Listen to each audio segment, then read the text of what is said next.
டெல்லி அரசியலில் அதிரடி திருப்பம். பிரதமர் மோடி பவர் இதுதான். இழி பிதுங்கிய திமுக. டெல்லி சட்டமன்ற தேர்தல் முடிவுகள் விறுவிறுப்பாக வெளிவருகிறது. தற்போது வரை பாஜக முன்னிலையிலும் ஆம் ஆத்மி கட்சி 2ஆம் இடத்திலும் இருந்து வருகிறது. 27 ஆண்டுகளுக்கு பின் பாஜக கைவசமாக மாறுகிறது டெல்லி என்பதில் மாற்று கருத்தில்லை. இந்தியாவின் தலைநகரான டெல்லியில் ஆம் ஆத்மி கட்சி ஆட்சியில் உள்ளது. ஏற்கனவே அந்த கட்சியின் ஒருங்கிணைப்பாளர் அரவிந்த் கெஜ்ரிவால் முதல்வராக இருந்த நிலையில் மதுபான கொள்கை முறைகேடு விவகாரத்தில் சிறைக்கு சென்றார். இந்த நிலையில் ஜாமீனில் வெளிவந்த அவர் தனது பதவியை ராஜினாமா செய்தார். தற்போது ஆம் ஆத்மி கட்சி சார்பில் முதலமைச்சராக அதிஷி இருக்கிறார். இம்மாதத்தோடு டெல்லி சட்டசபை பதவிக்காலம் நிறைவு பெறுகிறது. இதனையடுத்து தேர்தல் ஆணையம் தேர்தல் நடத்த வழிவகுத்தது. கடந்த 8ஆம் தேதி டெல்லி முழுக்க வாக்குப்பதிவு நடைபெற்றது. டெல்லி சட்டசபை தேர்தலை பொறுத்தவரை இந்தியா கூட்டணியில் இருக்கும் காங்கிரசும் ஆம் ஆத்மியும் தனித்தனியாக தேர்தலை சந்தித்தன. மற்ற மாநிலங்களில் இந்தியா கூட்டணி பிளவுபட்டிருக்கும் நிலையில் தலைநகரான டெல்லியிலும் இந்தியா கூட்டணி உடைபட்டிருப்பது குறிப்பிடத்தக்கது.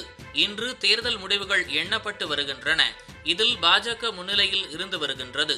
ஆம் ஆத்மி கட்சி தொடர்ந்து பின்னடைவை சந்தித்து வருவதால் பாஜக ஆட்சி அமைப்பதில் எந்தவித மாற்று கருத்தும் இல்லை. இந்த நிலையில் கெஜ்ரிவால் கைவசம் இருந்த டெல்லி தற்போது தலைகீழாக மாறியுள்ளது. கெஜ்ரிவால் தோற்க முக்கிய காரணமாக கூறப்படுவது ஊழல் ஒழிப்பை முக்கிய கொள்கையாக கொண்டு கட்சியை தொடங்கிய அரவிந்த் கெஜ்ரிவால் மதுபான கொள்கையை முறைகேட்டில் சிக்கி சிறைவாசம் சென்றதுதான் அந்த மக்களின் நம்பிக்கையை இழக்கச் செய்தது. மேலும் இளைஞர்களுக்கு வேலைவாய்ப்பின்மை, யமுனை நதிநீரை தூய்மையாக்குவதில் தோல்வி உள்ளிட்டவையே ஆம் ஆத்மி தோல்வியை தழுவ காரணம் என கூறப்படுகிறது.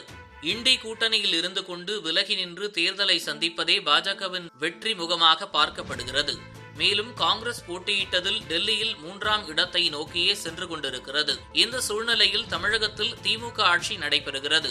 மொத்த அமைச்சர்களும் ஊழலை மையமாக கொண்டு இருப்பதாலே டெல்லி நிலைமை தமிழகத்தில் ஏற்படும் என்றும் பிரதமர் மோடி ஊழலை எதிர்த்தே அரசியல் செய்து வருவதால் தமிழக அரசியல் களமும் விரைவில் மாற்றப்படும் என அரசியல் விமர்சகர்களால் கூறப்படுகிறது. டெல்லி அரசியல் முடிவை நினைத்து திமுகவே வருந்தி வருவதாகவும் கூறப்படுகிறது.